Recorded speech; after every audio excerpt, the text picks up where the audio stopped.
Okay.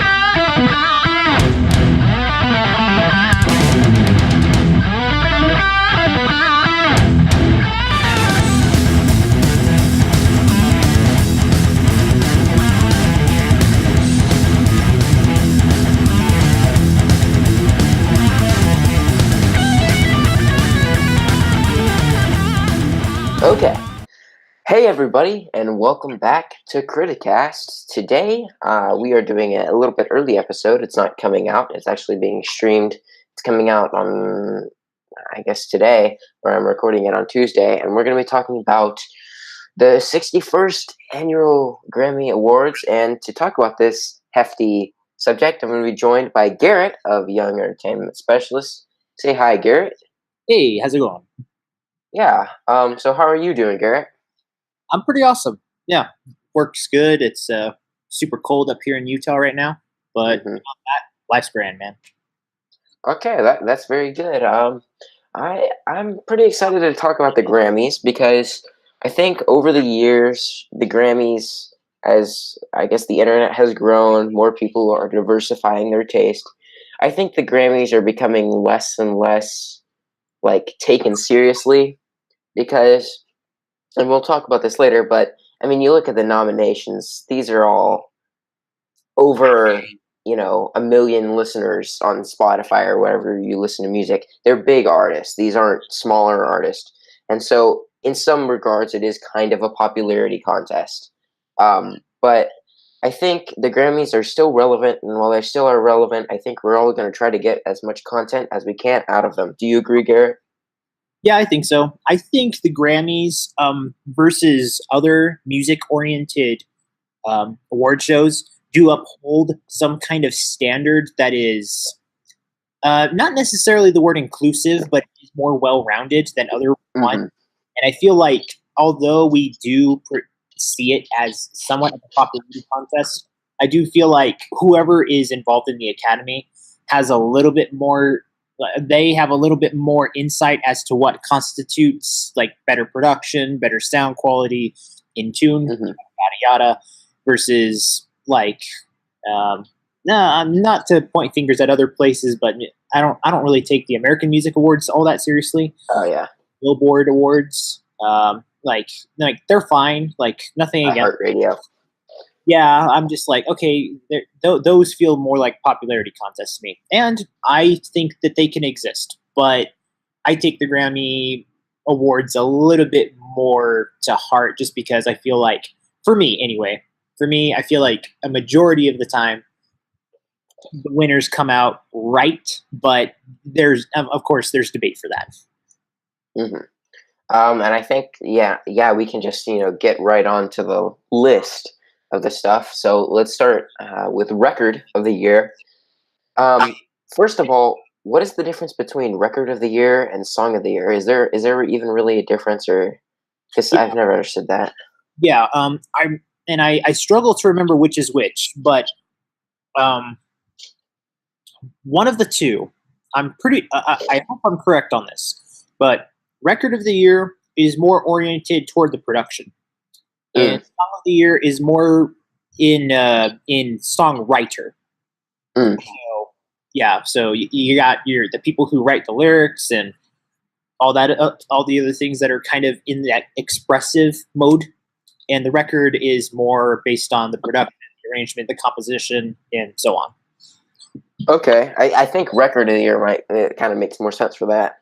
But I think we got the nominations were This Is America by Childish Gambino, I Like It by Cardi B and Bad Bunny and J Balvin, The Joke, Brandy Carlisle, God's Plan, Drake, Shallow, Lady Gaga and Bradley Cooper, taken from A Star Is Born, All Stars, Kendrick Lamar and SZA from Black Panther, Rockstar by Post Malone featuring 21 Savage, and The Middle by Zedd, Maren Morris, and Gray.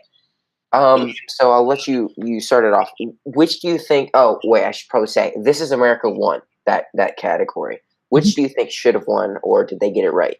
So this year I was a little perplexed on this specific nomination.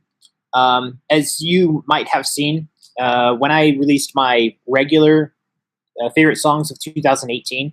Hmm. Wasn't a big fan of all of the things that got like on the top Billboard charts. I didn't think Yeah. it was a waste of time in this past year's music. I just thought a lot of the ones that were hits, I thought, no, I think the young kids are just listening to stuff they don't realize isn't all really all that great. But aside from that, beyond that, I kind of just expected This Is America to win, just because that one Yeah. was going to be the big hit.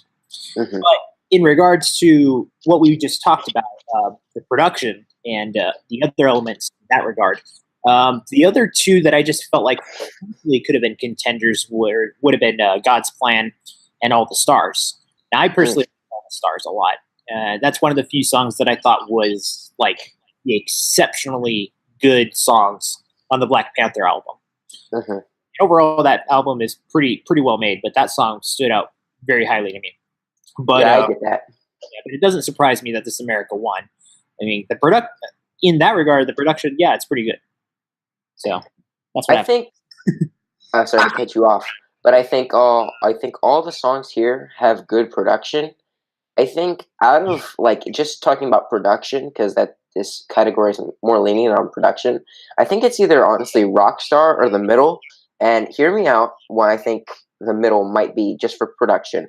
I don't think this song is amazing, and I don't think it's great, but this is a classic summer Zed song. You know, maybe the Chainsmokers have one like this every year. One of these DJ type songs, um, electronic songs, and I think of them, The Middle is one of the best of the past couple of years. I still don't think it's that great, and it's very cheesy, but I think I could see how it has a good production because I think my favorite thing about that song is how Zed is matching Maren Morris's vocals.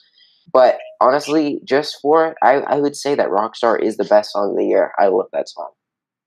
I don't know why, but I love it. I'll say this about Rockstar: I like it more than I initially did. I forgot Hmm. that it was actually made by Post Malone when it first came out. I thought it was a little slightly underwhelming, but it's one of the songs that grows on me. With The Middle, personally, when The Middle came out, I actually thought it was really catchy, but I did notice Hmm. um, there's this website called EDM News for the electric music community. I don't know if you follow that or not, but they are they're really they're really active and very notorious for pointing things out and getting all the electronic gossip. But it's only within their culture. They don't take on things super seriously in the vast American pop realm. And so one thing that stood out was, do you remember that song that Zed released with Alessia Cara? Um, Stay. yeah. So It's very reminiscent of that song. Yeah. if you put them next to each other, playing at the same time, there's a lot of similarities to them. Oh And so yeah. there's a part of me that thought, oh, maybe Zed didn't push himself enough. But at the same time, I'm like, yeah, but I mean, when you're an artist, you got to have something that connects you with the rest of your songs, even though it was pretty similar. But I mean, nonetheless, I didn't hate the song because of that, but it did make me think, okay, maybe maybe it could have, mm, mm, Been more original. yeah. That's basically what I'm trying to get at. I don't know what the right words were. Mix it up, I guess. I think honestly, like Zed, I'm not looking for him to be ambitious. He's not the one writing these songs, and I guarantee he's not the one producing most of these songs and doing that kind of stuff. But I know they're very similar, and I know they're cheesy summertime pop songs. But I like them to an extent. Like if it comes on, I like it better than a Marshmallow song or anything like that. But um, I think the reason I think it was Rockstar is because I think out of all these songs, other than the Brandy Carlisle song, Post Malone's vocals have really, really improved. Like on Stoney, you can kind of see he's struggling, but on Rockstar, it all kind of feels natural. Um, and especially just on Beer Bongs and Bentleys. And I think this is my favorite song by him, even though it's his biggest hit. But I think it's still a very good song. That chorus is very, very good, I think. But Shallow was good too. That has a very good chorus. God's Plan, I like it. And This Is America. I think they were all big songs, but they didn't have, like, was This Is America really that cheesy? And I heard Ryan from Not Real Music, shout outs to him, to check out his channel. But anyway, I heard him saying that This Is America, once you kind of take the video away, or even if you take the lyrics away to some extent, it's not that great of a song. And I kind of agree with that. I think it's okay once you first hear it, but it doesn't have much staying power, I don't think. Do you agree with that or not? Yeah, I can. I felt like that song had more of a cultural impact rather than impact. So that's why I didn't really favor it. I mean, I saw the video, I listened to it. Like, I didn't think anything was terrible. I just thought, I don't think this is as big as people are making it out to be. But when I saw it in this category, I kind of just assumed the likelihood of that winning is a little bit over 50%. And I thought, maybe another one could win, but I kind of just thought, no, that's kind of it. But like I said, I wasn't really gunning for any of the songs that were included to definitely be the winner. I think one of the slights that the Grammys did to an artist this year, and I'm not the biggest fan of this artist, but I still think the song, considering how big it was and how much impact it had on the musical scene this year, I don't get why, God's Plan was on this list. I think it was a big song, but it wasn't as big as Sicko Mode. And Sicko Mode, I think, has better production and everything, and it goes more places than God's Plan. I don't see why God's Plan was so big in the first place, but I don't see why it took over Travis Scott, because, Travis Scott is everywhere now. I mean, he was on the halftime show, and Drake wasn't, and Drake openly was shunning the Grammys. So I wonder why they decided that he was the one to do that, because I don't think that song was that great. I don't know. I agree that on Drake's album, I liked other songs more than God's Plan, but I didn't think it was not contender worthy in other categories. Maybe not necessarily this one. I thought it could be nominated for something. I don't really, with the Travis Scott comment, I don't really know if I have much to add to that. I'm kind of in the background with Travis. I've never hated the guy or anything like that, but I'm not well versed in his work, so I can't really comment on that. Yeah. Let me see. Let's go down to Album of the Year. I guess we can just dip in for the most important category. We had Golden Hour by Casey Musgraves, Invasion of Privacy by Cardi B, By the Way, I Forgive You by Brandi Carlile, Scorpion by Drake, Her, self-titled, Beer Bongs and Bentley, Post Malone, Dirty Computer, Janelle Monáe, Black Panther, the album. I'll go first here. I think Golden Hour, it was not... No, Leon Bridges was your favorite album of the year. It was my favorite, but when I rate something in my personal way is to fuse both ideas of what I think is good and what my personal taste is. So I have kind of a combo there. I don't go purely, this is objectively what's best, because I can't not include my taste in it. Okay. So Golden Hour was your second favorite album of the year. Could have been your first, maybe. We don't know. Just a slight nudge. But anyway, Invasion of... I think immediately, and me and you talked about this for the first episode of the podcast, but I don't even want to regard Invasion of Privacy. This should not have been on this list. Scorpion should not have been on this list. I think that album has some okay songs, but as an album, it's like an hour and 30 minutes long. It's so long. It's got so many duds. No. Her album, didn't think was that amazing, but I still thought it was good. Beer Bongs and Bentley I thought was great.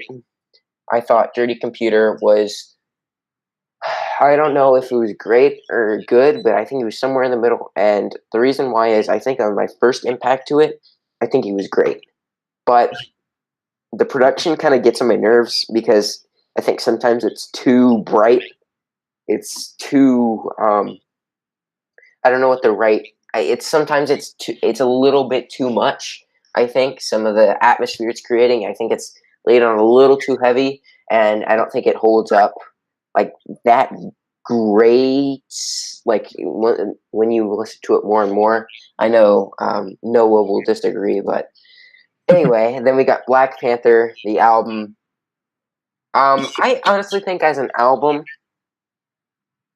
I honestly think it was just as mediocre as the movie was, but um, I mean, All the Stars was huge, and it's got Kendrick Lamar, it's got SZA, it's got big artists, it's got Anderson .Paak, so I can see why it's on here, and a lot of people like the songs off of it, and it's the highest rated movie of all time, undeservedly.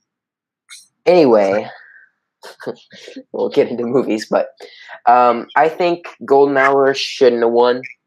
I didn't. It never connected with me, but it connected with more people than it didn't. So I see why it won. But I honestly, I'm gonna get hate for this, but I think Post Malone should have won. I don't know why. I just think I liked it better than the other albums. It's a weird hot take from me, but what did you think should have won? If actually you did think Golden Hour won, didn't you? It should have won, right? Yeah, that's the one I was holding out for. I'll comment on what your choice was. I think Beer Bongs and Bentleys. I don't think there's anything wrong with having rooted for that one. That is probably. Let's see, how many picks are there? Because there's normally 5, but they extended it a lot. Let's see, 1, 2, 3, 4, 5, 6, 7, 8 nominations. I feel like all the award shows are trying to create more nominations just to create more noise. But anyway, that's besides the point. But yeah, from a purely fun perspective, I could totally see Beer Bongs. And like of the 8, I would consider Beer Bongs and Bentleys in the top 4 of all of these. So I don't think that's a far-fetched opinion to think that one could have won. And he had 3 or 4 mega hits on that. So no reason to think that it couldn't have been potentially in the top 2. So I don't think there's anything wrong with that. But yes, Golden Hour was my. When I heard the nominations, I thought to myself, "Oh, there's no contest for me on a personal level." I thought, "Oh, that's the one." I did think potentially Black Panther could have taken it, just again cultural impact. But yeah, I thought in my mind there wasn't any contest. I thought Casey just well, first of all, again, my background is not super strong in country music. And her album isn't pure country, but it is country. Yeah, it's more than 50% country, but there are some other elements she takes that are maybe a slightly more acoustic or singer-songwriter, and maybe some more modern production added to a few of them. But overall, like I don't know, I just gave the album a listen, not expecting anything, and was blown away. And I re-listened to that album several times the week that I listened to it. And I just thought, this is what I want in life. I want to just find music randomly and be awestruck. So in comparison, let's see, I reviewed at least 4 of these albums. And that one's definitely the one that I liked the most. The only one on here I'm not really familiar with is Brandi Carlile. So that one was really under my radar, so I couldn't say yes or no for that one. So if it won anything, I was unfamiliar with it too. I think she won a Grammy for a song or something like that. But Yeah. Yeah, I couldn't. I couldn't. I'd have to be neutral and just be like, oh well, let's see what it wins because I don't know anything about it. So, but yeah, no, Casey was definitely. I was, I was overjoyed when Casey won. So that's my take. Um, I yeah. I think defending B&B is hard, seeing as if I call like if I had reviewed Sweetener, people would say, "Well, that had good songs on it too, but there were still duds on that album," like you said. But I think it's not the best as an album experience, but I think Rockstar, great song. Better Now, great song. Over Now, great song. The third track, the one with the line, I wish the money made you stay, great track. And I think even the duds weren't that bad on the album, but I still think when you have those four songs, it's hard to make me not like your album. Um, and when the album had a great flow, I think, and I think even the duds, when they're matched up with the amazing songs like Rockstar, I think they still worked out pretty great, even though standalone, it's not that great of a track. But let's move on. Song of the year. This is America took Song of the Year as well. This one we don't need to stay on too long. It just had more. It had This Is America, All the Stars, Boot Up, God's Plan, In My Blood, The Joke, The Middle, Shallow. Okay, my thoughts once again. This Is America. I'm fine with that choice. All the Stars. I would have been fine with that choice. No, I wouldn't have liked it that much, but I would have been fine with it. Boot Up. I don't see why that's such a big song. Um, that was not out of that LMA album.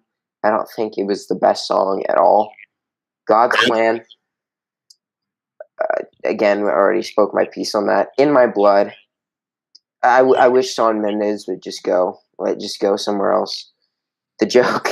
I would have been fine if that won, because the vocals on that are amazing. The Middle. I already spoke my piece on that. And Shallow. I honestly would have been fine if Shallow won too, because that just has such an infectious chorus. I really like that song. But what do you think? Basically the same. I could have been. It could have been Shallow. I thought that was only the only other potential contender in this category versus This Is America. Already spoke on All the Stars as well. I actually think. In My Blood is an okay nomination. I didn't want it to win, but I thought that's an all right nomination at least versus some of the others that are on here. And that's actually not one that I'm a fan of with Shawn Mendes. Um, I do like the lyrics of it, but I don't really like how it's arranged per se. Like I don't like really listening to it, but I get the message out of it. I just okay. Shawn Mendes is, I think, one of the lowest common denominator pop machines out there right now. I think he's had three or four huge songs that you can't avoid, and I think every one of them is bad. And he's just, I mean, I think honestly, I would be fine with him and just pass him off normally if he didn't get up on that stinking stage every time I see him perform on TV, because he's always performing and he acts like he knows how to play that guitar. And if you know how to play guitar, you know that guy can't play guitar. And it's just, I don't know. I don't know. Something strikes me as particularly bad about Shawn Mendes, and I don't know why. It's just, geez, I don't like him. I don't like him. Well, the feeling is I can't. I'm not head over heels for him yet. There are a few songs on there that I do genuinely like, but I do agree that I think he is a little too in the pop realm. I think if he went more soft rock or singer songwriter, he would have more impact. But I don't think that's where his influences, his producers, managers, whoever you want to talk, blame. I think that they're trying to keep him in the pop realm, but I don't think that's going to make him a great musician. I don't mind if he does some pop things, but I think he should dabble into something with more depth. The only thing is, writers don't write for that kind of stuff. Yeah. They write for pop. Yeah. Pop that can sell. But before we get into Best New Artist, I want to take it aside to talk about Alicia Keys hosting. What did you think of it, Garrett? When I heard that she was going to be hosting, I honestly thought that was a weird choice. I personally do like Alicia Keys on multiple levels, not just on a musical level. But I didn't think it was an odd choice. Mm-hmm. Having said that, I don't think she did anything extraordinarily, exceptionally amazing. But I didn't think she did a bad job at all. I like the fact that they let her perform. I always question that when it's someone who actually is a musician hosting, if they're going to perform. Because I kind of feel like maybe you're tooting your own horn in that realm. But I don't know. I don't really know how to defend or debate against that. The one thing I did like was actually when she did the Song of the Year. She shared the story with John Mayer about splitting. Yeah. And I've always loved that story because I like both these artists a lot. And I find it very odd. John Mayer has some of the strangest friendships. Like, not the fact that they're strange people. It's the fact that you don't expect him to be friends with X, Y, and Z, like on a close level. And he is really close with Alicia. Those two are two peas in a pod.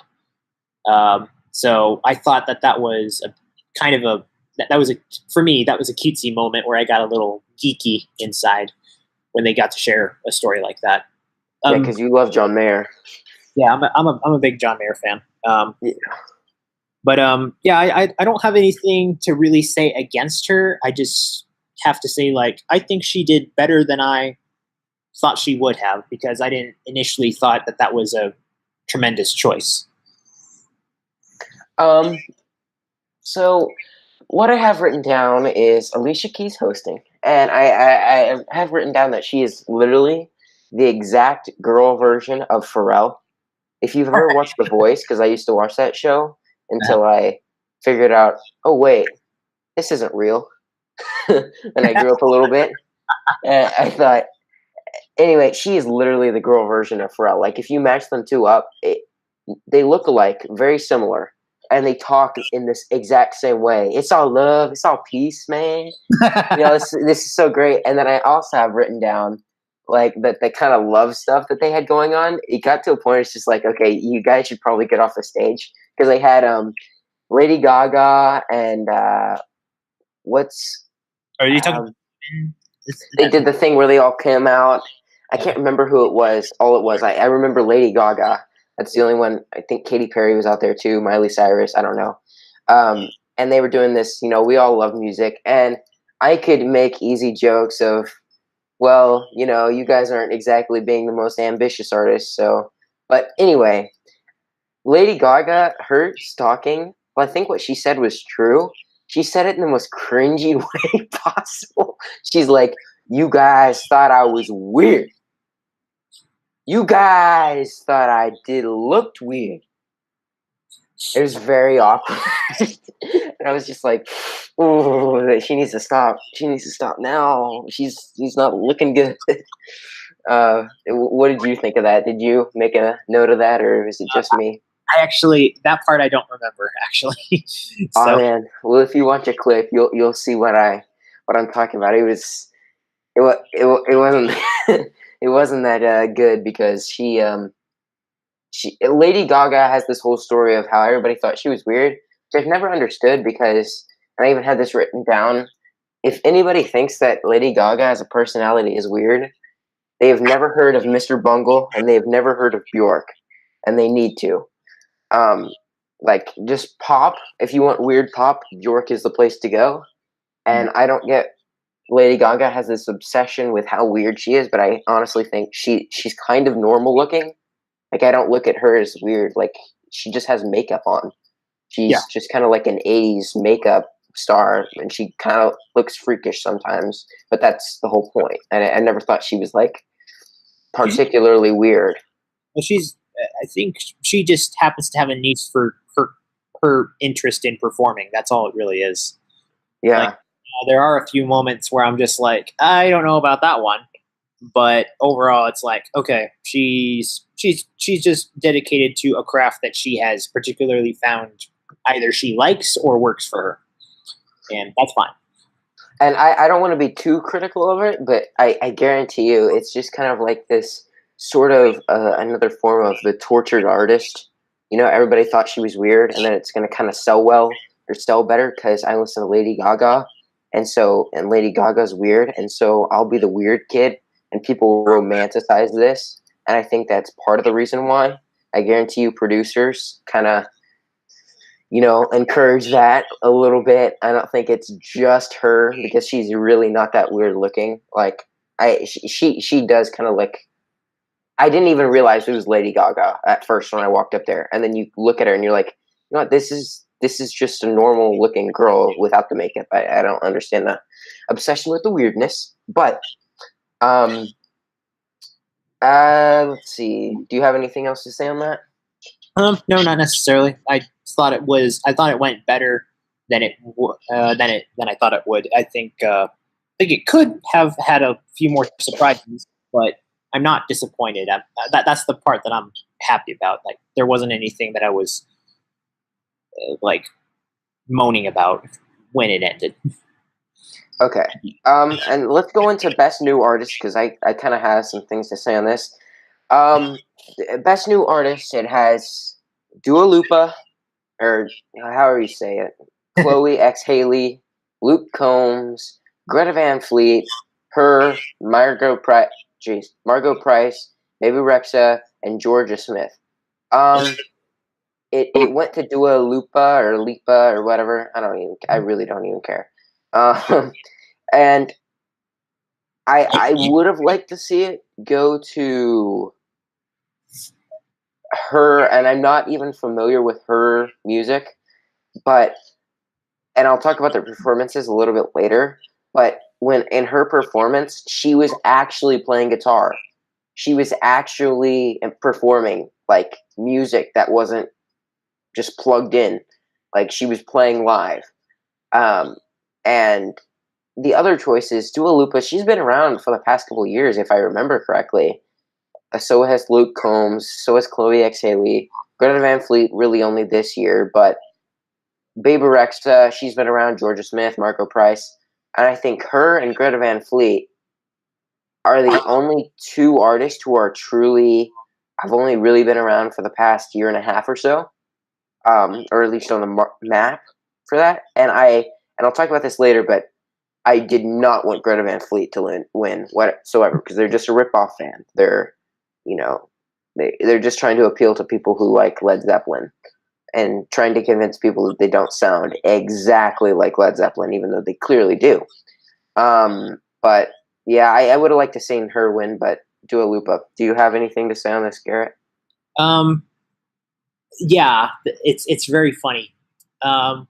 When I heard Dua Lipa won, I actually wasn't shocked, but that's not who I was rooting for. I kind of forgot she was nominated. Yeah, but, very forgettable artist. Yeah, well, I mean, there's stuff that she does that I like, but I didn't feel like her work sparked as much noise or even as much artsiness. I thought she's perfectly fine, but it makes sense to me just because of who she's connected with, and I'm not saying that's what is gonna get you a win, but yeah. So I was shocked, but I wasn't at the same time. Yeah, I was going for her, and I'm also like you. I'm still not super familiar with her work, but there's something about her that I already respect based on the few things that I do know. But my other nomination that I was going for was Georgia Smith because I did listen to her album and I thought it was very well done. I really don't get why Bibi Rexha was nominated. And personally, I like her. I'm not a huge fan of all of her music, but I have actually watched a lot of interviews with her, and she is trying to be a little different. And as a person, I do like her, but I don't really see the merit in her nomination. Luke Combs, I don't really know too well. Chloe and Haley, I don't know that either. I don't even know who Margot Price is, so I can't say anything on that, good or bad. Um, think of everything that you don't like about modern country, and then you'll come up with the conclusion of Luke Combs. Okay. If you know what I mean, he's kind of in the same vein as maybe a Sam Hunt or what's the other guy? Luke Bryan. I don't know if you like any of these artists, but he's very what I don't like about modern country. um, Yeah. Anything else to say on that, or should we move into pop performance? I only have one thing that I really want to say about like not the winnings or the nominations, just the category, because each year it does become consistently a little bit more complicated because there are people who do get nominated in that category, and some people do question why are they nominated because they've been around for this long.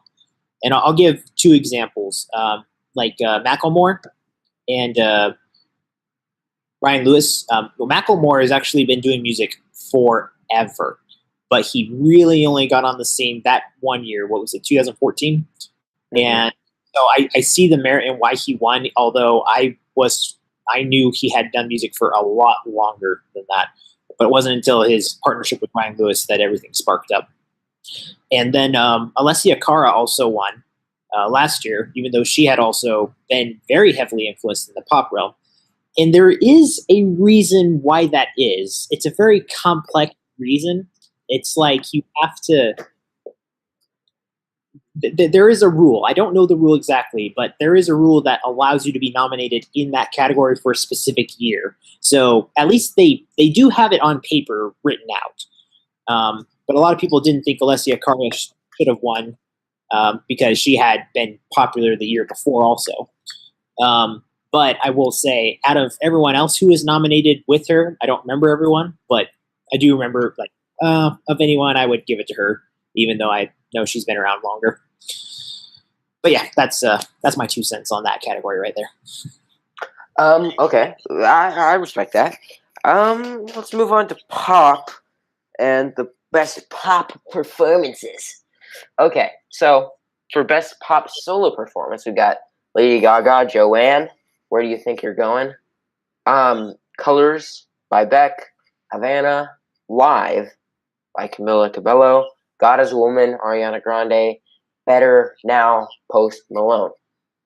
What do you think of these lists? Oh, and Joanne won, by the way. What do you think of these lists, Garrett? The list is pretty diverse, and I don't really care to say that often, but I will acknowledge it. The performances, that's a category that I still struggle to know if I can make a good argument for, because I don't always know which performances they're referring to. But I mean, anytime Lady Gaga wins in a performance category, I can kind of believe it, just because she will go all out for it. The two that I probably wouldn't have cared for is Ariana Grande and Camila Cabello. I could see it Better Now from Post Malone winning, because I feel like that guy just rocks the stage. Oh, man. Yeah. But yeah, so I don't have a lot of in-depth things to say about this category, but I can understand why Lady Gaga won. Yeah, I see why Lady Gaga won. I've never actually heard that song. Is it? Oh wait, no, I've heard that song. Never mind. But yeah. I'm fine with her winning. I think I could have been just as fine with God as a Woman winning, because that's a good song. Better Now probably would have been my pick, and I know I'm coming across as a stan of Post Malone, but I think that honestly, just of sheer writing, I think that's the best song here. It's such a bop. Like, it's generic. It's kind of generic. It's kind of, cliche, but honestly, I think it makes up for it because it's just a fun song. Do you agree with that? Yeah, I can agree with that. I like of the hits. I don't know if it's my second or third favorite hit. I'm more of a Psycho guy, but Better Now, when it was marketed as a single, I'm like, okay, I can get into this. Yeah, I forgot earlier when I was mentioning why the Post Malone album I thought was pretty good. I forgot to mention Psycho. That was the one I was like, am I missing something? But, you know, I think Havana, for how big that song was and how kind of trash the lyrics are, I think it's still one of the best pop songs of the year. Um, but didn't that come out in 2017? Uh, Sometimes I'm confused by these choices. I'm like, I thought, if it didn't, came around, didn't it come out in 17? if it did, it came around the very end because I remember reviewing her album, and that was either in January or February. So it came around the very beginning of 2018. So there's potential that the single was marketed at the very end of 2017. But Let me look up the release date. yeah. Do that. But just for just to say, I absolutely uh, I abhor that song. Really? I think it's a trashy song. That uh, I, the rest of that album, I didn't think anything was super exceptional on that album, but I didn't hate the album. There's a few that I took away from it. I'm like, okay, like you should market these as singles instead. But the ones that are singles on that album, like they all have a similar trend, and I'm like, okay, they're obviously going for a certain demographic, and these are the ones that kind of lure in certain kind of ears, I guess. So it makes sense, but I don't like it. I think she has capacity to do much better and deeper things. But yeah, Havana is something that I'm just like, this isn't great. Like even the performance on the Grammys, like that was the first thing that was at the Grammys that was performed, and I thought it was garbage. The only thing that kind of got me in there was the fact that Arturo Sandoval was in there playing trumpet with his band, Mm-hmm. and like, okay, that element is kind of cool, getting other people to collaborate. But no, I don't like that song. I think I like the performance. I think the rapping was abhorred, but I liked the Santana sample because I don't know if you know, but I'm a huge fan of not only Smooth, but that album is one of my. It's probably like my second or third favorite album of all time. Do you know what I'm talking about? The Supernatural album. Yeah. Oh no, I agree. That's a good album, but wow, top two. That's pretty good.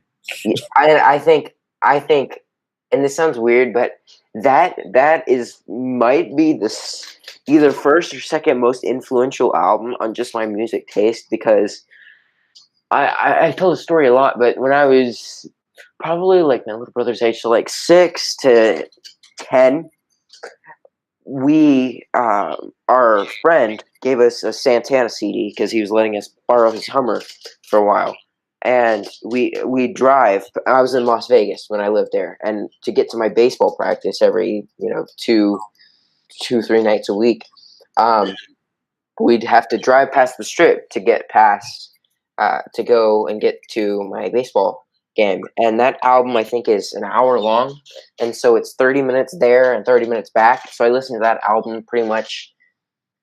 I probably 5 times a week for 2 years. Yeah, I love that. and yeah, honestly, like it's probably the other probably like a month or two ago. I put it on because I hadn't listened to it in forever, and just I instinctively knew every note that guitar was playing. I knew every lyric. I knew every intricacy of every song. And this is before I was heavily invested in music. So that the DNA somehow of that album is probably in my blood. There's a yeah, but it is probably ingrained in my brain, and so I'm naturally going to love that album more than other people will. But I think that's an amazing album. I don't know why. Did Santana ever collaborate with John Mayer? Because he's collaborated with literally everybody under the sun. So Don't know if on album they might have played together, but I can't confirm that. But yeah, I mean, Santana is one of the all-time great guitarists. yeah, There is, I don't know where he lies, but I do think he is underrated as a guitarist. Mhm. But I don't know where to put him. I can't put him up there with Santana, obviously, but I can say like they John Mayer.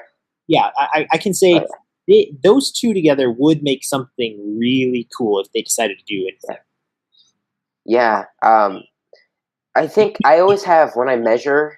I know we're going off on a little bit of a tangent, but when I measure albums, not albums, sorry, geez, like guitarists or drummers or whatever, I always separate rock and metal, like because, and I heavily disagree with this, and I'm probably gonna have some rants about it on my channel or something, but John Bonham from Led Zeppelin is looked at as the best drummer ever, and I know he's heavily influential, but John Bonham, he's not that good of a drummer. And so I always separate rock and metal because I could point out of like most metal bands, with a few exceptions, most metal takes higher class of musicianship than almost all of rock or all of jazz or whatever, even the stuff that is complicated. And so I have to separate those, but I would put Santana up, like, in terms of influence, I'd put him somewhere close to maybe a Hendrix, which is very, very high. And I think John Mayer, I think he's not like the type of guitarist that can really like, he's a good solo guitarist, but I don't think he's like a shred. Like he'll just boggle your mind. But I think with the way that he plays acoustic on like Stop This Train, that's very, very nice and tight. And I really like the way he does play guitar. He's a very good player. Yeah, he is. Yeah. Let's go to pop duo performance. Okay. Shallow, Lady Gaga and Bradley Cooper. Okay. We've already talked about that. Fall in Line, Christina Aguilera and Demi Lovato. Are you kidding me? Don't Go Breaking My Heart, Backstreet Boys, Ass Wonderful, Tony Bennett and Deanna Krall. Girls Like You. Say Something. It's the middle. Yeah, that's it. So I'll let you go first. What are your thoughts on these choices? I think Shallow was an easy choice for the winner. Yeah. The ones that I would love to see, like if they even were potential contenders, would have been Say Something with JT and Chris Stapleton. I think, I don't know why, but those two put together worked really well on that song. Yeah, it did. And the other one that I would like to see, I don't know anything about this. I just really respect these two people, Tony Bennett and Diana Krall. Yeah. And the song's so wonderful. I grew up playing that song on the saxophone. So I don't know what that sounds like, but I can only imagine it's glorious. Yeah. But I mean, as far as a Grammy contender, Shallow kind of just makes the most sense to me. Yeah, it is one of these. Every year, there's probably like one or two musical related movies. Last year it was or 2017 was The Greatest Showman, or yeah, and 2018 was A Star Is Born. And there's always this great soundtrack that everybody loves. And I thought I didn't like The Greatest Showman soundtrack, but I thought Shallow, and I never listened to the full album of the soundtrack for A Star Is Born, but I thought Shallow was a phenomenal song. But the thing is, I really think it was Girls Like You. I don't know. Maroon 5 is my favorite band of all time. I love them so much. That's such a bad song. Anyway, I can't go into another rant about them. I'll say that I don't mind the song, but I hate the fact that Cardi B's in it. Like, I hate that. Like, and she'll like get special features. Like take the Bruno Mars song for example, Finesse. She wasn't originally on that song. They just added her at the end because the album was, ending its triumphant stay throughout that year, and they just like, let's go out with the bang. Let's just add Cardi B to the end. And I'm like, no, don't do that, please don't. It's a fine song. Don't do that. But they did. Yeah, jeez. Don't Go Breaking My Heart. I think that that song has potential, but it's the way that it's produced, and I think just the choices that they made were not true to what the song could have been. I can see that, I guess. I did kind of say that in my review, didn't I? Or did I? I don't know. I don't remember when I said my review. But Yeah, I agree with you pretty much there. Let's go best traditional pop vocal album. My Way, Willie Nelson. Love Is Here to Stay, Tony Bennett and Diana Krall, Nat King Cole, and me, Gregory Porter, Standards by Seal.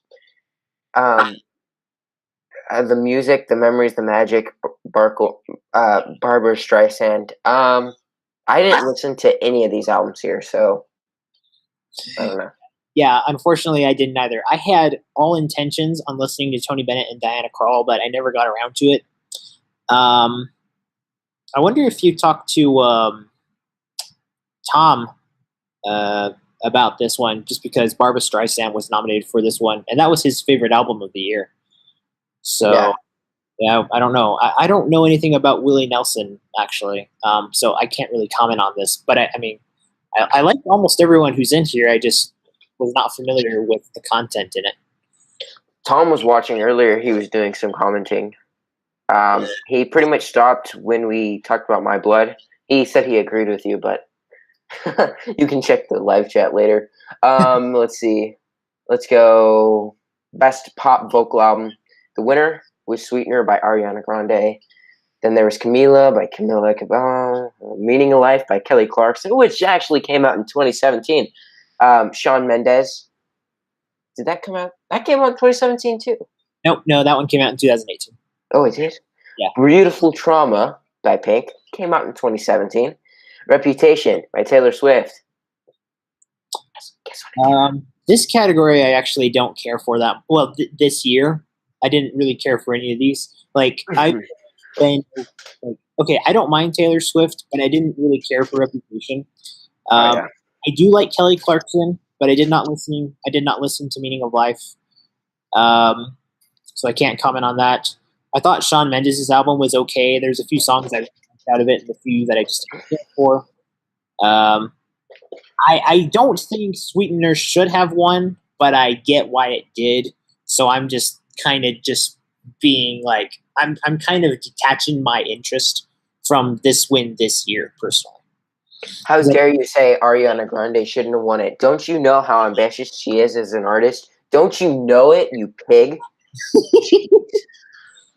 I do like her vocal range, but she's got to impress me more in an art kind of way. I know. I'm just Ariana Grande has such a she has a interesting fan base, but That's part of the Taylor problem. Swift. I don't get. Maybe it's just because she's a girl, and I don't know. Is she really even that great of a singer? She can't belt. I've never seen her belt. I don't know if I don't know about her vocally, if she is really something to brag about too much. Yeah. But I mean, she does do something very creative with the way that she songwrites. I do have to give her props for that. Not saying that I agree with every single inspiration for her songs, but the way that she has done it and the way that she can harness it, it's kind of impressive in a certain kind of way. So I got to give her props for that. And by the way, don't feel bad about not really liking Reputation. Literally, no one liked Reputation. Well, no one she went to the dark side. She is so dark on that album, man. You don't even know, bro. She is so. Oh man, dude, she was so dark and gritty on that album. I had cousins posting on Facebook going, "No, Taylor, what'd you do?" I think Sweetener was vocally. I didn't like the album that much, but vocally, I think Ariana Grande has the best vocals out of all these people. Kelly Clarkson, she can belt. Shawn Mendes, he always sounds like he's on the verge of cracking. He always he doesn't have that great vocals, and you can tell it's all very trained and precise because he's got the look and he's kind of got the vocal style, and he's got people writing the songs that he can kind of sort of work with. But I think his vocals, there's definitely a vocal coach behind him, just trying to make him sound like he's like this amazing singer. But I don't really think he is. Pink, I know she can belt, but that album was not good. Meaning of Life, I didn't think was very good. And Kelly Clarkson, it really annoys me because anytime I turn on any channel on TV, if I watch for more than an hour, which I rarely do because TV's dying, but if I ever watch TV for more than an hour, something about Kelly Clarkson is going to come up. And I'm like, I, I hang out in more musical circles than most people do. You know, I talk to Noah, I talk to you, I talk to other people on this podcast on a daily basis. No one ever says anything about Kelly Clarkson, but there's this huge media push for her, and I really don't understand why. It's just it. There's this huge push for her, and I have a little theory that like tons of money is just being put into getting her everywhere, not like your standard promoting your new album, which came out 2 years ago.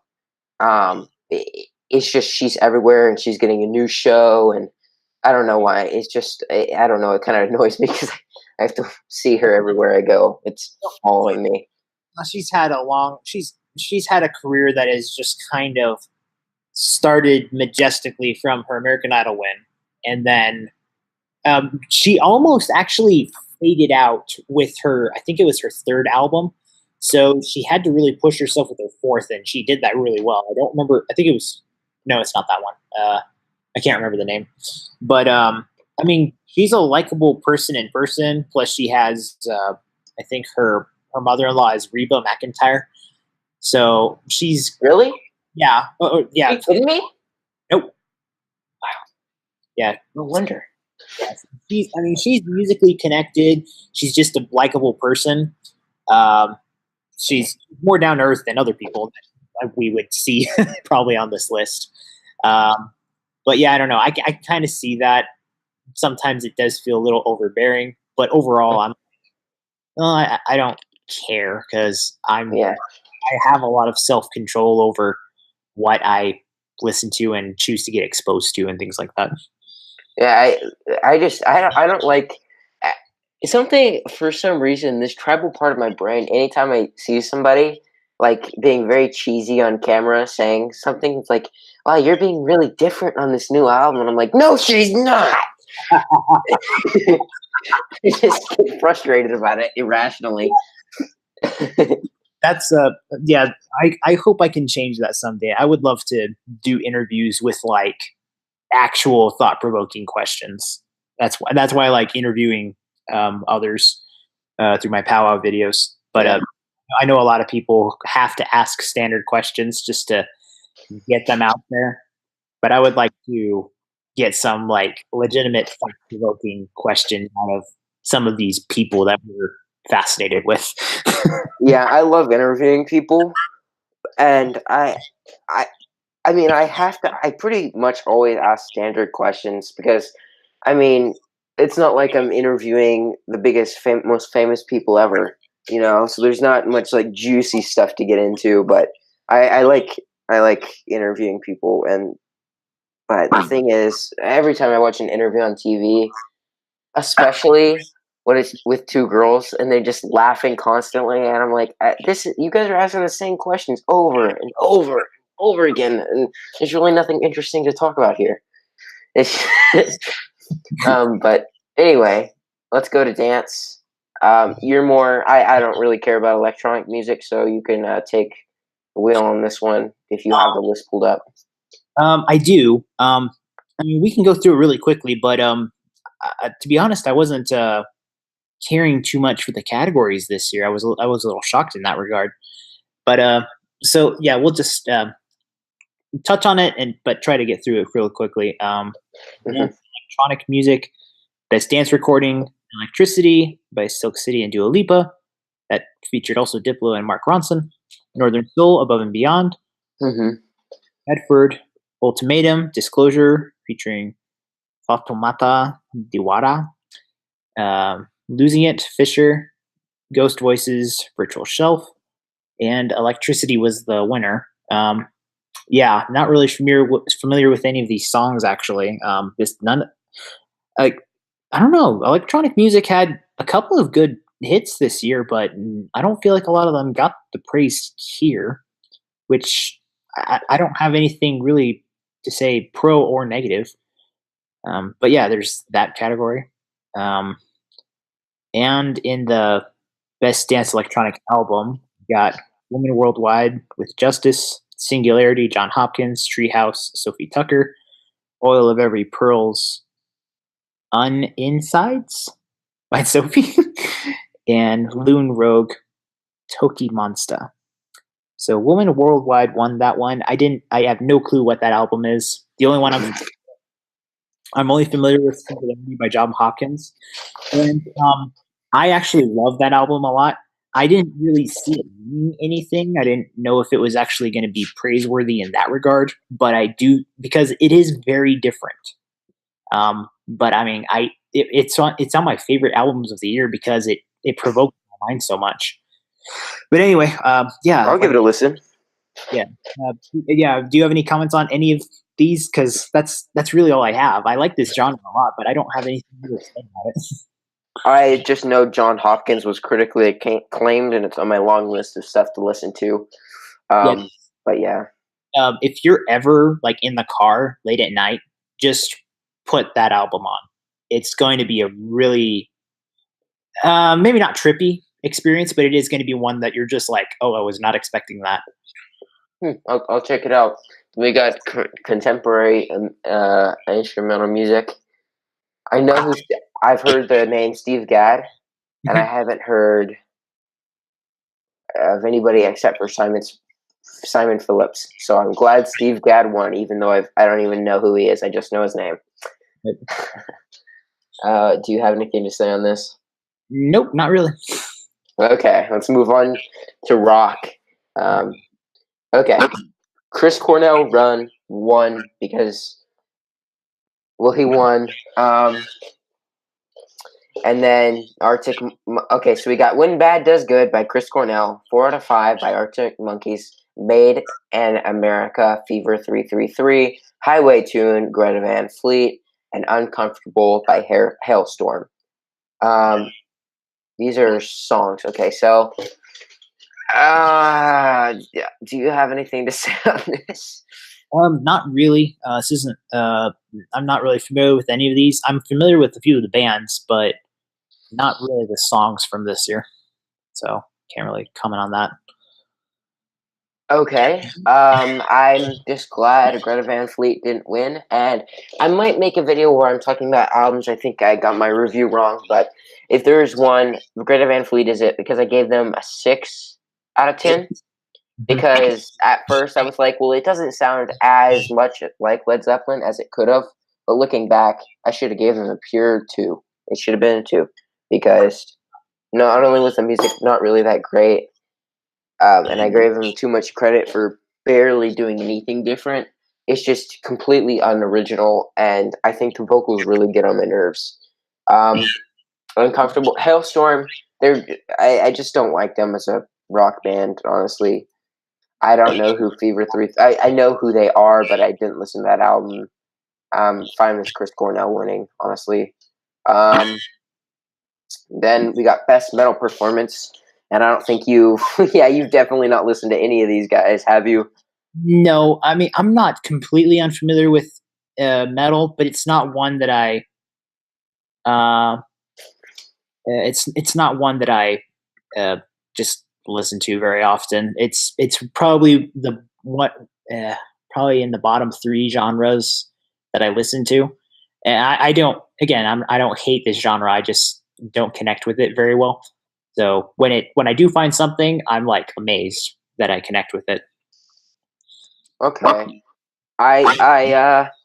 Okay. I thought the High on Fire record, and this is kind of controversial, but I thought the High on Fire record, even though they're the most... No, they're not. They're really not. But I think the High on Fire record was not that great if I had reviewed it, and I did plan to. I listened to it like 3 or so times, and I didn't even bother to listen to it more because I just thought, hey, this really isn't worth reviewing. But anyway, I would have given it a 6 out of 10. It was good. Like it was better than decent, but it wasn't like great, and I probably wouldn't have come back to it very much. I kind of wanted either Honeycomb by Deaf Heaven, because that's an amazing album, or Condemned to the Gallows by Between the Buried and Me. Um, I wanted either of those to win, and I didn't want Under Oath to win. And I like some of Trivian's stuff, but that wasn't a good performance. So I would have been fine with either Between the Buried and Me or Deaf Heaven. And then let's go on to Best Rock Song. Do you have anything to say on these choices? Oh, I should probably read them off. Mass Seduction by Jack Antonoff, Annie Clark, songwriters for Saint Vincent. Black Smoke Rising by Greta Van Fleet. Jumpsuit by 21 Pilots. Mantra by Bring Me the Horizon. And Rats by Ghost. What do you think on this? Another category I'm not totally familiar with. I'll say this just ever so super quickly. I'm not really a 21 Pilots fan.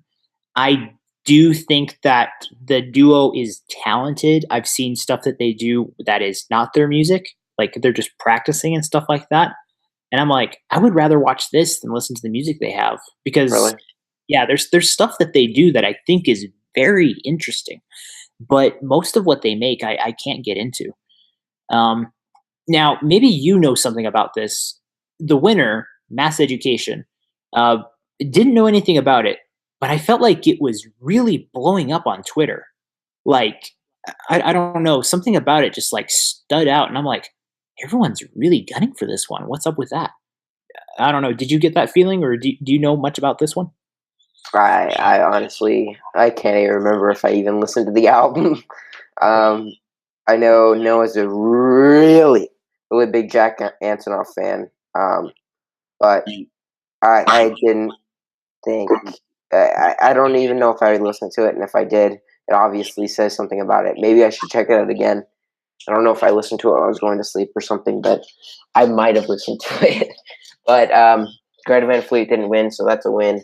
I would have been fine if Jumpsuit won, but that, even though it's really not really that much of a rock song, it was the most heavy rock oriented song off that album, which I thought, and I'll talk to you about the 21 Pilots thing in just a second, but I thought that was a fine song. But Levitate is one of my favorite songs of the year off that album, and that's more of a traditional hip hop song than a rock song, so that couldn't have made it. And then Mantra, I would have been fine if that won, and Rats, I would have been fine if that won, because the Ghost album is pretty dang good. Yeah, that's pretty much all I have to say on that. And on 21 Pilots, I think I could see why you wouldn't like them, and they definitely have their hits, but they really do have some misses.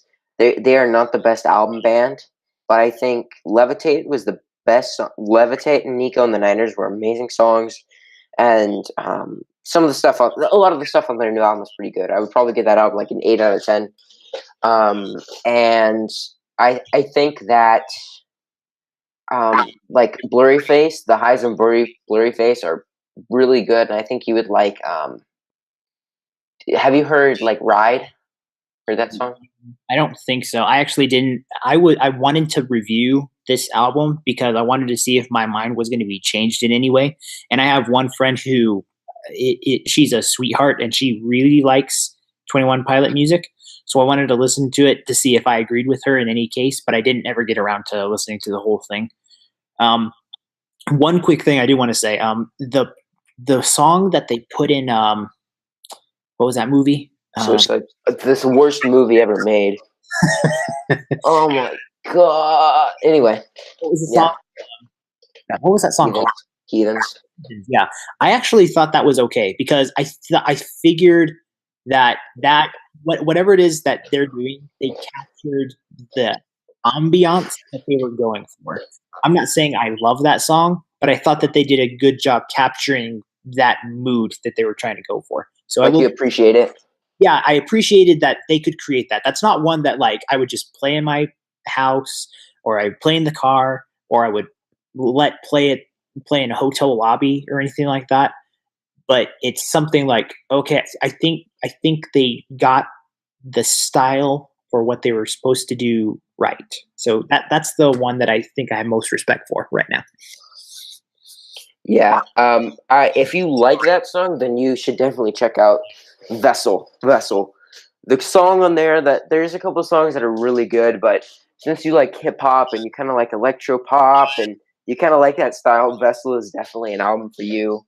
That's their best album in my opinion, and it's got like Car Radio, which is great. There's so many like you gotta play that album, and maybe skip around the songs a bit if you're not liking the first track or whatever. But I think they're one of the more ambitious um, Yeah, that's fair. pop groups, definitely around in the mainstream. And for how big they are, I really respect what they're doing, and they used to be one of my favorite bands. They're not really much now, but I appreciate their music a lot, and I respect them as people and as that because if honestly, if it wasn't for 21 Pilots, I wouldn't have never played the drums. And they have had a profound impact on my life. And when I look back, and sometimes I realize, I wonder how I ever thought some of their stuff was like the most amazing thing ever. I still do like a good bit of their stuff, and I really do have a lot of respect for them. Um, Anything else to say on that? Not in this category, but I am interested in your thoughts on the next category. Okay. Best rock album from the Fires, Greta Van Fleet. 1. No. Rain or Fog, Alice in Chains. Mediocre. Fall Out Boy, Mania. It's it's really bad. It's really bad. Prequel, Ghost. Shoulda won. Pacific Daydream, Weezer. Okay.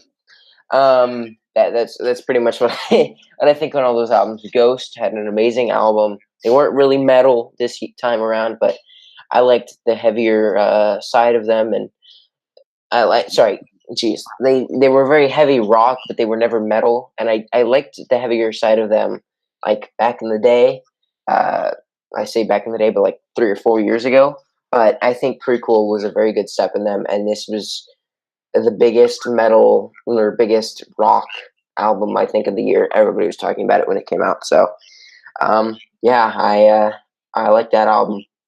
I'm assuming you don't have anything to say on the rock stuff, do you? Not entirely. The only thing that I can kind of say is I just kind of predicted. I was not rooting, just predicted that Greta Van Fleet was going to win. Yeah. Now I don't have that deep rock knowledge that you do. Um, I did listen. I have a coworker who did introduce me to Greta Van Fleet just to say like, "Oh, hey, this kind of reminds me of some of the old rock," and I'm like, "Okay, well, I'll look into that," because I was not into '80s rock Oh, this is not even 80s. This is 60s, 70s Zeppelin. It's yeah. ripped off straight. But like any kind of rock, kind of within those decades, I wasn't like a huge fan of until about maybe like 4 years ago. It kind of just grew on me. I was very resistant toward '80s music, and I don't know why entirely. Um, so listening to, and I don't even remember which song they played. My coworker showed me, but I remember thinking like, okay, that has kind of a beat that I am kind of gradually liking and getting used to. But I did hear about like that mistakes that you have and some of the other controversies that other people have brought up also. But in the end, it's like that kind of is. I think they probably got more credit for the type of craft rather than what its inspiration or perhaps ripoff might have come off of. So that one, I kind of just like, I think that one's going to win, and I don't know how many people are going to like that. Yeah. Okay. Best alternative. Colors by Beck won. Mhm. That's a pop album. That is a pop album. A straight pop. Tranquility Base Hotel and Casino. That was an underwhelming album for how many people liked it. Uh-huh. Utopia by Bjork. I thought that was a solid album. I think it's one of her worst in her career, but like I think her worst is still relatively good. David Byrne from Talking Heads, great band. American Utopia would have been fine if that won, and then Mass Seduction by Saint Vincent. Again, haven't listened to it, so Um, yeah, I kind of wish David Byrne or Bjork won, but I'm fine with it. I'm always confused by what constitutes a genre as alternative. So literally, if you do anything that's slightly out of the box, you're alternative. By the way, Foo Fighters is alternative. okay. Foo Well, Fighters. yeah. I mean, I didn't have a lot of knowledge going into this category, but I don't personally have a problem with Beck winning just on the stuff that I know of him. I don't know much about the Colors album, and I do remember wanting to review that one, and I didn't get around to that one. Same here. That's I don't know. There's just something about his musicianship, I guess, that I respect.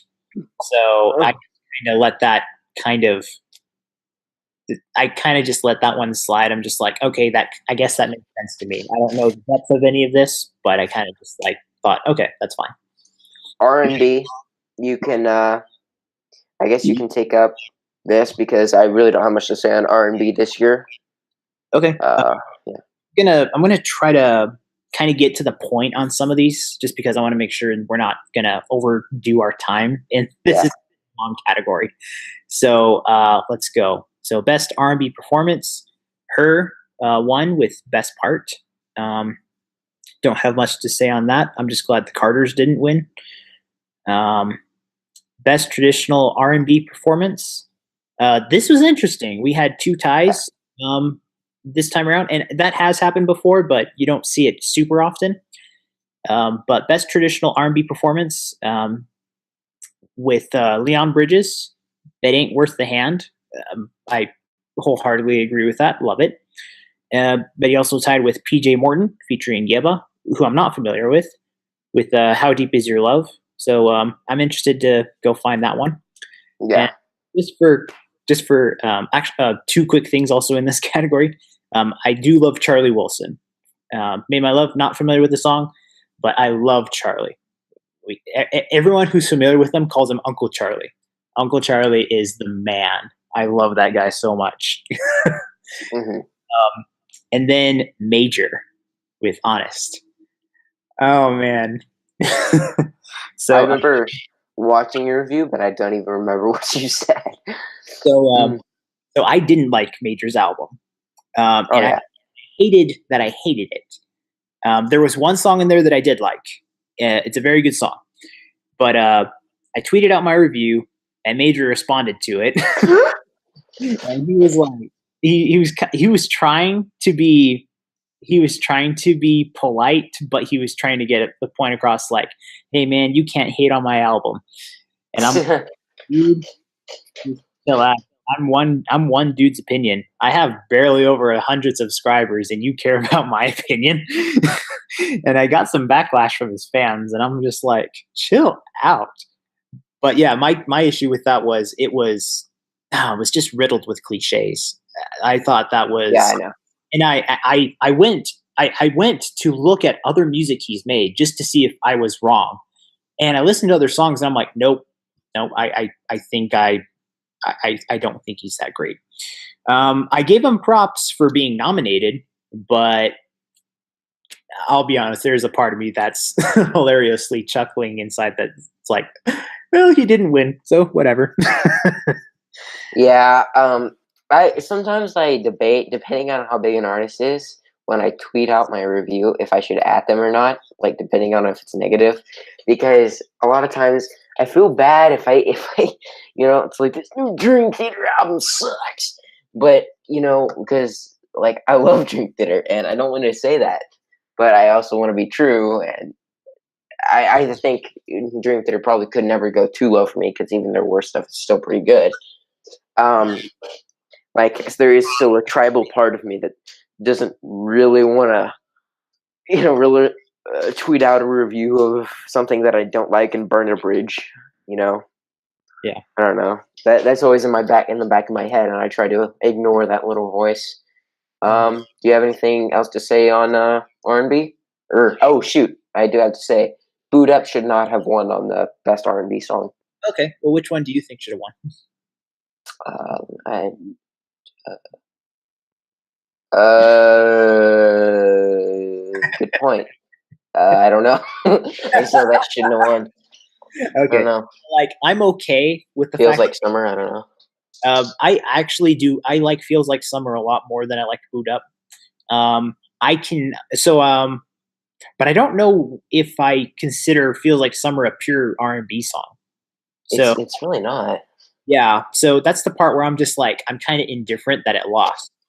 Um, Hmm. so I do like it more than Boot Up. But yeah, that's I'm okay with that. I thought the song was it brought me back to kind of a 2000s kind of R&B where it was slightly more popular in the mainstream. So Hmm. that had a little bit more reminiscence with me. But not a lot of competition that I thought I could argue over. Um, and then we got Best Urban Contemporary Album, and the winner was Everything Is Love by the Carters. And that's pretty much how I'm going to refer them to from by now. Anytime Jay Z or Beyonce releases a new project as a solo, I'm just going to call them Mr. Carter and Mrs. Carter because I can't really call them by their quote unquote artistic names anymore because I don't feel like they're creating art anymore. I feel like they're creating propaganda. Really? You don't like Beyonce? I no, I like Beyonce. I feel like her music is more about messages than musicality.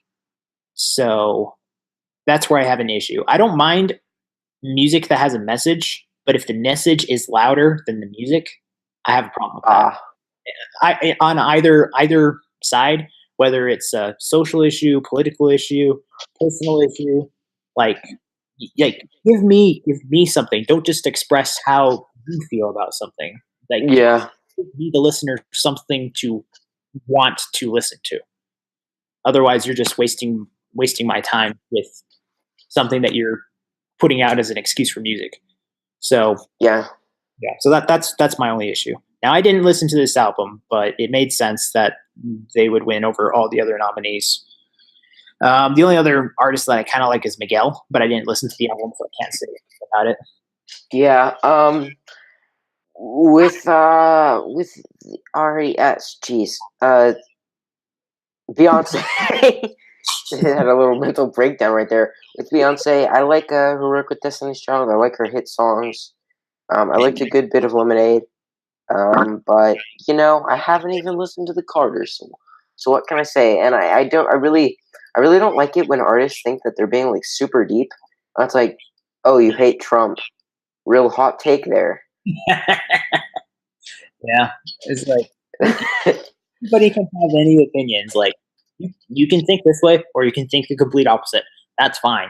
I don't care. Yeah, Just if you're gonna create art based around it, make it at least tasteful. So yeah. yeah. You think men are the downfall of society? Interesting.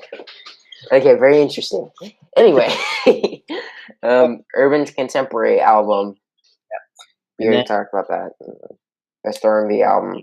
best R&B album winner was Her, which makes sense. Although I would have gone for Good Thing with Leon Bridges. But I never listened to it, but I thought that was jazz, right?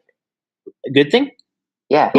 Oh, it's very jazz oriented, but it is definitely. I mean, it has everything. It's got jazz. It's got like Earth, Wind, and Fire funk kind of vibe. Oh, nice. It's got everything, but all of those things blend into this that genre of R&B. So the strongest element is definitely R&B, but it takes on other elements of other genres. So yeah, although Bad News, I have heard a jazz version of that song because it is one of the more jazzy songs on there. I would love to just pull out my saxophone and play that song.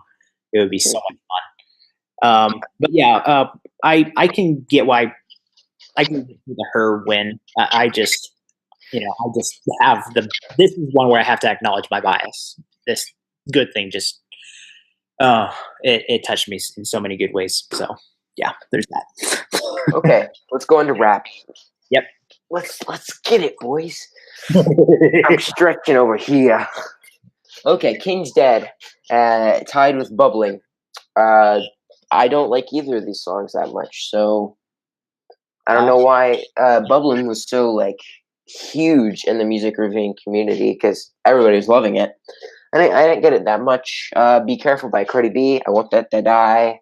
Nice for What by Drake. I Want That to Die Even Harder. Sicko Mode by Travis Scott, Drake, Big Hawk, and Sway Lee should have won out of these choices. Yeah, that's what I have to say on it. It's interesting when you have to say like out of these choices. That's that's what That's how I feel. That's honestly how I feel on I think every choice here. It's out of these choices, because there I think except for when it like Post Malone or that comes up, I don't think feel that strongly. I mean, it's just and I think I told you this. I wasn't really that excited for the Grammys other than the content I could maybe make out of it because I mean I had as my two tens of 2018. I had a experimental New York jazz album and an experimental noise rock album by Daughters and my two tens and my favorite albums of the year. So I didn't hold out much hope that anything I loved from this year was going to be on the Grammys. So I don't know. Do you have anything to say on rap? no, not that category necessarily. Best rap slash song performance. This is America, Like I Do, Pretty Little Fears, All the Stars, Rockstar. I think it's Rockstar or All the Stars. So Yeah, I would have gone with like for this category. I I do disagree with that choice actually. yeah, I know you will. Yeah, Like the other ones before for this America, like I kind of just surrender my opinion to it. But this category, I do disagree with it, and I agree with you. All the Stars or Rockstar should have won that one. yeah. I'm just not big on All the Stars. Um, Best rap song, God's Plan, King's Dead, Lucky You. All these songs just keep coming up. Yeah. Sicko Mode and Win. I think it should have been Sicko Mode. So yeah. What do you think? Uh, this one's kind of a basic opinion for me. Like I get the God's Plan one. I really need to listen to Sicko Mode. You used to have a very strong opinion on this song, so I don't think it's like that great. It's just it's just the better. best out of here. Yeah. Yeah. Well, like yeah, out of everything, just like the nominations, this is like it's just a category that just makes sense. So I just kind of let it be, and I'm more concerned with other categories. Okay. Best rap album. Let's. I'm gonna try to get this over quick because I don't want to waste your time. But best rap album. Cardi B won with Invasion of Privacy. I hate why did I say it like that? Daytona, Pusha T, Astroworld, Travis Scott, Victory Lap, Nipsey Hussle, Swimming, Mac Miller. I could have been fine. I think Daytona was the best out of here. Astroworld was the second best. I wouldn't have been surprised if they said Mac Miller just because of the whole situation. Cardi B was the second worst person on this list, so she shouldn't have won. I don't think. And I think you might agree with me. Yeah, like I already knew this was going to happen, that she was going to at least win this category. So, and this is the only Grammy she won that night, which I'm overwhelmed. I wish she had won none, but this is the only one I'm kind of like okay with. I kind of just figured that that that one could just go over there. But yeah, this album is trash. This is a trash album. Yeah, give it to Pusha T. Like that's what, or Travis Scott. Like one of those two, I would have been fine with that. Let's go into country. Yeah. Casey Musgraves won with Butterflies, but then we also had Loretta Lynn with Wouldn't It Be Great? Mona Lisa's and the Mad Hatters by Maren Morris, Millionaire, Chris Stapleton, Parallel Line, Keith Urban.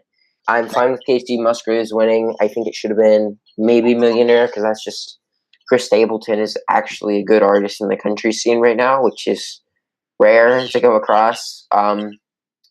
What do you have to say on this? Yeah, I mean, I agree with the Casey Musgraves choice, but I can respect the Chris Stapleton opinion as well. He's a great artist. He honestly is. Yeah. Tequila, Dan and Shay. Oh, by the way, he has one of the most amazing country voices I think ever. Chris Stapleton does. Anyway, it's right for our time right now. It's like Mhm. it's got a throwback vibe, but we need that kind of sound for country, which is not something that I feel like I should be voicing my opinion on because country is a genre I respect, but I do not have a strong knowledge of.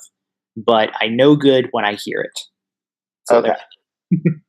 Tequila Dan plus Shay won, but said Shoot Me Straight by Brothers Osborne, When Someone Stops Loving You, Little Big Town, Dear Hate, Maren Morris, Meant to Be, Baby Rexha. I'm just overjoyed that Meant to Be didn't win, because if I hear that song one more time, my eyes are gonna fly into my wall because I hate that song.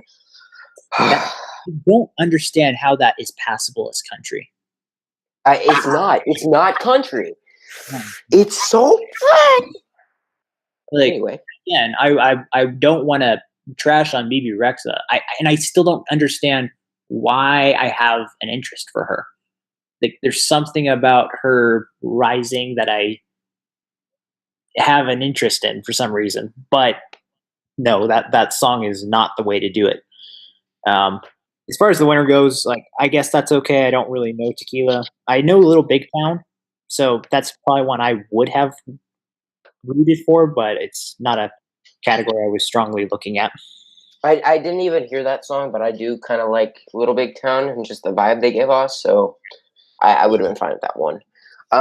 Best country song, Space Cowboy, Break Up in the End by, Cole Swindle, Dear Hate, Vince Gill.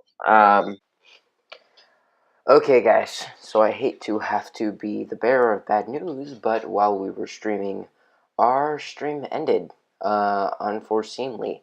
So I guess I'm just gonna pop in here solo, give the rest of my thoughts. Since Garrett was not able to join us for this last part of this very long podcast, I'm just gonna read off what he sent me for the nominations and picks and what he wanted to win, all that kind of stuff. Like we were doing before, he just won't be in the call with us to talk about this kind of stuff. So yeah, I'm just gonna move on. I think we were at best country album. So we got Space Cowboy by Casey Musgraves. Break Up in the End, Cole Swindle, Do Your Hate, Vince Gill, I Lived It, geez, Blake Shelton, Tequila, Dan plus Shay, and When Someone Stops Loving You by Little Big Town. I really don't care about this one, but out of the best, I would say of what I've heard, I think I'll have to give it to Casey Musgraves. I think she has the best song of what I've heard here, so I can't fault them for choosing that. They're just going to give every country award to Casey Musgraves, and I think that's kind of fair. Best country album, Golden Hour, Casey Musgraves, Unapologetically, Kelsey Ballerini, Port St. Joe, Brothers Osborne, Girl Going Nowhere, Ashley McBride, From a Room, Volume 2, Chris Stapleton. I would have liked to see Chris Stapleton win. But I'm just glad Kelsey Ballerini, Brothers Osborne, and Ashley McBride didn't win. But I'm fine with Casey Musgraves, of course, winning the best country album of the year. I really am surprised to see how big this album is, but it connected with a lot of people. I think I said that before. New Age, best New Age album. I haven't heard anybody in this category, but Opium Moon is a newer artist, and considering because they have the self-titled here, so I guess that why is New Age still around? But I mean, they have a cool name, so I'm so glad they won.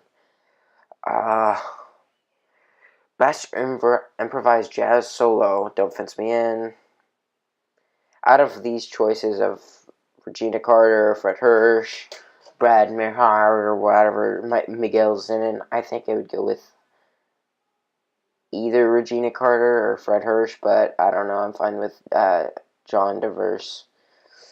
Best jazz vocal album, I'm fine with their.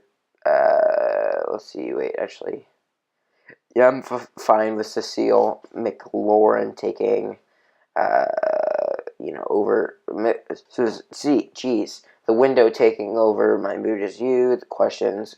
Subject tonight is love. If you're really weird, and the reason I'm fine with this is because I haven't heard any of these, and yeah, I guess. Best jazz instrumental album. Um, Eminem, Diamond Cut, Live in Europe by Fred Hirsch. Okay, Eminem, the Wayne Shorter Quartet, Diamond Cut, Tia Fuller, Live in Europe, Fred Hirsch Trio, Seymour Reed's The Constitution, Brad Medeo, Trio, Still Dreaming, Joshua Redman, Ron Miles, Scott Coley, and Brian Blade. I'm fine with the Wayne Shorter winning. Best Large Jazz Ensemble Album. Don't know any of these, so except for All About That Bassy. Well, um, yeah, I'm fine. I didn't listen to any of these, but I am kind of a Count Basie fan, so I mean of what I've heard, obviously. Best Latin Jazz Album. Hmm. Yeah, I don't listen to much of this, so sorry. Best Gospel Performance Song. Oh, by the way, jeez. I just want to say that I do listen to Latin jazz, just not any of these artists, but gospel contemporary Christian music. Best gospel performance song. I'm glad Tori Kelly won because it was obviously the best of what I heard. Best contemporary music, Christian music performance or song. I hate Lauren Daigle's music. Every song is the same, and she's not that great of a singer. She's clearly an Adele ripoff. But Reckless Love. I think that would have been the best. I'm glad freaking country didn't win, but Christian music is so toxic now, and so is like Grace Got You was one of the worst songs I've heard all year. So I mean, out of the choices here, Reckless Love should have gone to that. Best gospel album, Hiding Place, Tori Kelly. I'm fine with that. One Nation Under God, Jacqueline Carr, Jonathan Reynolds Group, Brian Courtney Wilson. No one cares, but Tori Kelly is the best out of this. Best contemporary Christian music album, Look Up Child, Lauren Daigle. Nope. I think it was probably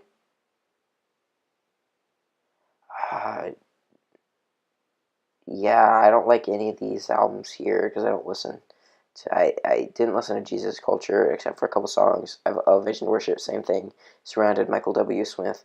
I guess, yeah, Michael W. Smith probably should have won. Or maybe Zach Williams. I don't know. I don't care. Unexpected, Jason Crabb, The Isaacs. Yeah, Best Roots Gospel Album. None of these I've heard. Um, and from what I've heard online, looking up them after, I'm other people didn't like them either, so I don't know. Latin pop, Sincera, Claudio Brandt. I'm fine with that. Zoe, I'm fine with that. Zoe would take in the best Latin rock, urban, or alternative album.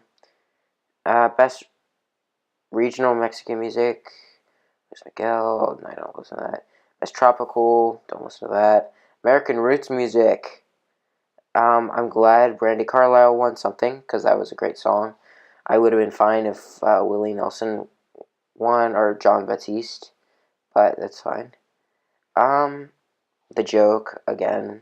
Brandy Carlisle for Best American Roots Song. Um, yeah, this is the only one I really cared about here, so I'm fine with that. Best Americana Album. Yeah. By the way, I forgive you, Brandy Carlisle. Best Blue Glass Album. Traveling McCurry's. Yeah, I don't care. Best Traditional Blues Album. Buddy Guy. I'm fine with that. Definitely fine with that.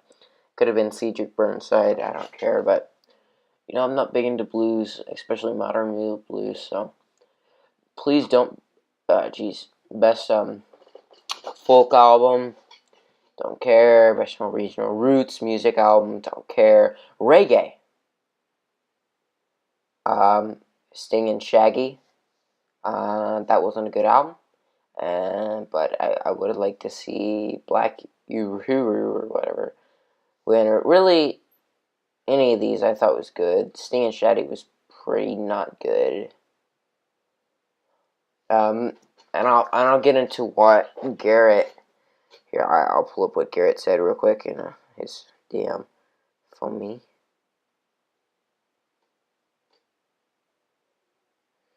I'm a need space. I'm a need space. I'm a need space. I'm a need.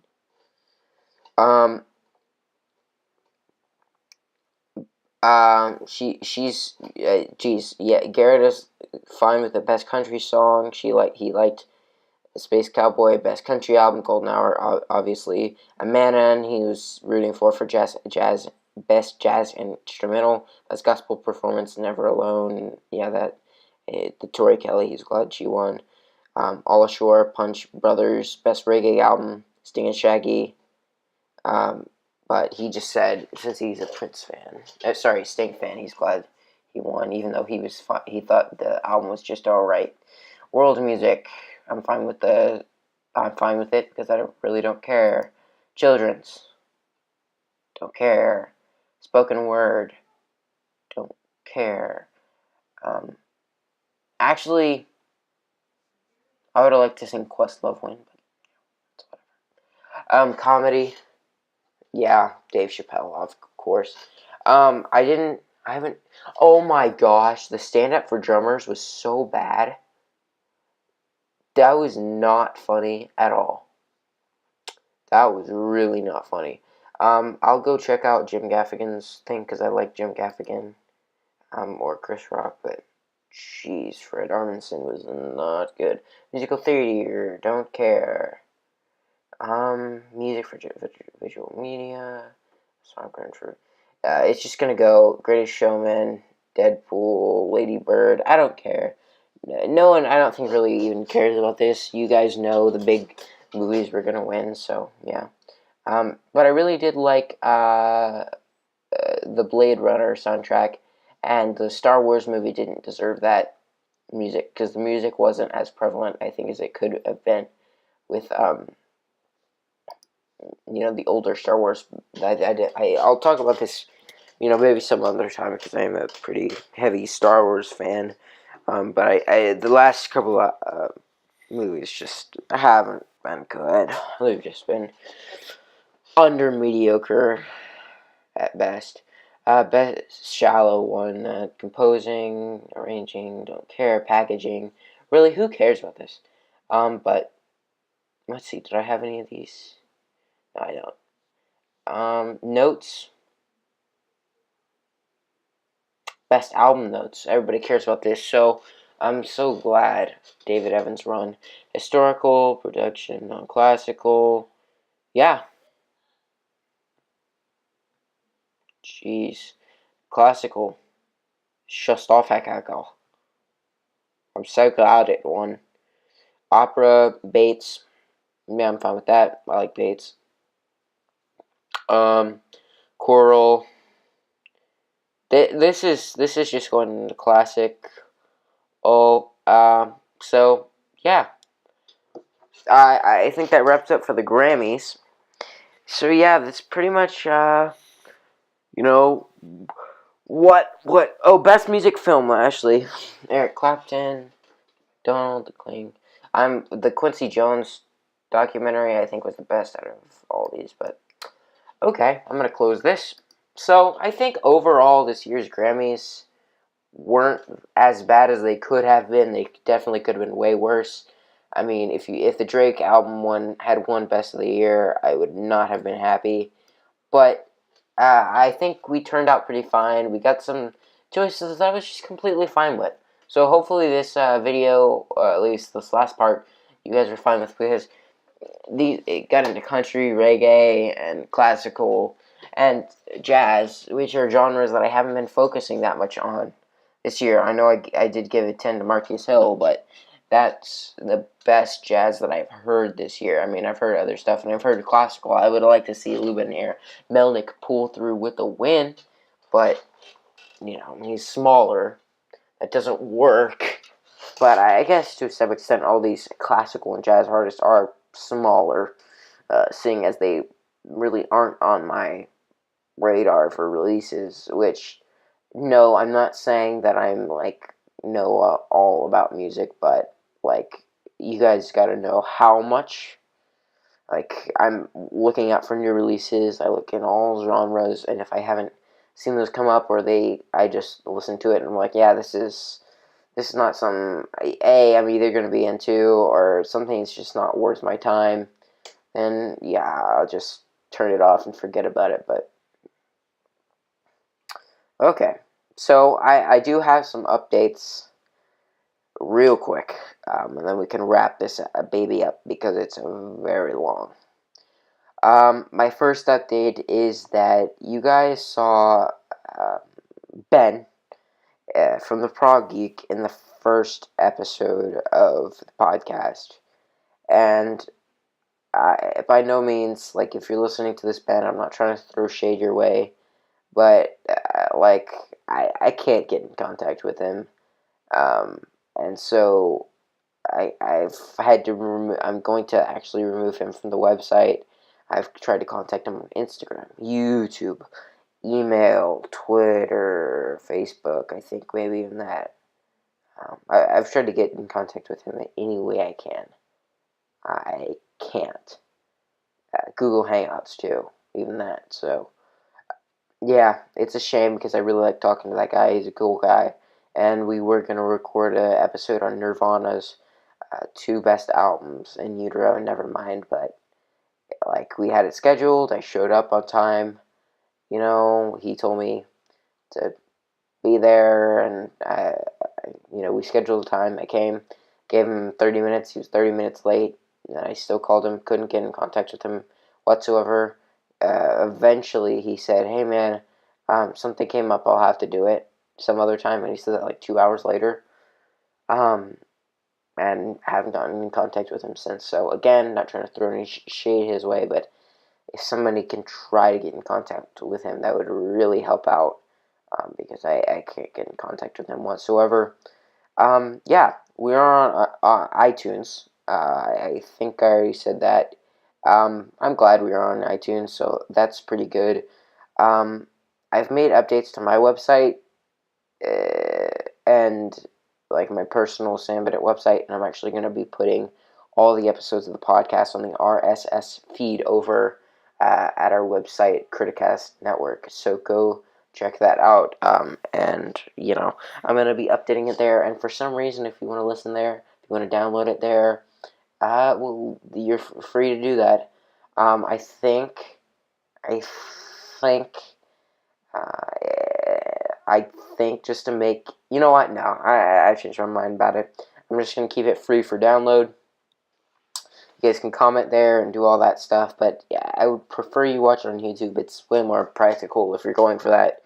But yeah, you can download free stuff on Google Music. So yeah, Melon just dropped his Ariana Grande review. So yeah, and I gotta go talk to my friend about some music stuff. There will be a new podcast, I think, next week, and I will spoil it since I highly doubt anybody's, you know, I kind of want to keep it a surprise. Never mind. So, yeah, we'll be seeing you guys. Oh, wait, I actually gotta close this up. So, yeah, Twitter, Criticast, that kind of stuff. Go check out Yes's Young Entertainment Specialist, Garrett. Go check out all his stuff linked in the description. Go check out all my stuff linked in the description. Go check out all Criticast stuff. Listen on iTunes, YouTube, SoundCloud, or Google Play Music and Anchor, and or Google Podcasts. I mean, and those are great ways. And by the way, I've been listening to all my podcasts on Google Play Music. It's actually better than I thought. You can speed up the time and trim silence substantially. And I turned up our podcast, like I was just listening to it again, the one with me, Ryan, and Noah on Lord, and I was just like, I wonder what this is like if I listen to it like 1.8 times faster. I did the 50-minute podcast zoomed by in like 30 minutes. So it's a time saver, and you can still get all the information pretty fast. So yeah, I would go check that out. And yeah, like this video, comment, and leave your thoughts on the Grammys down below. We will be seeing you guys next time on the Criticast. Bye.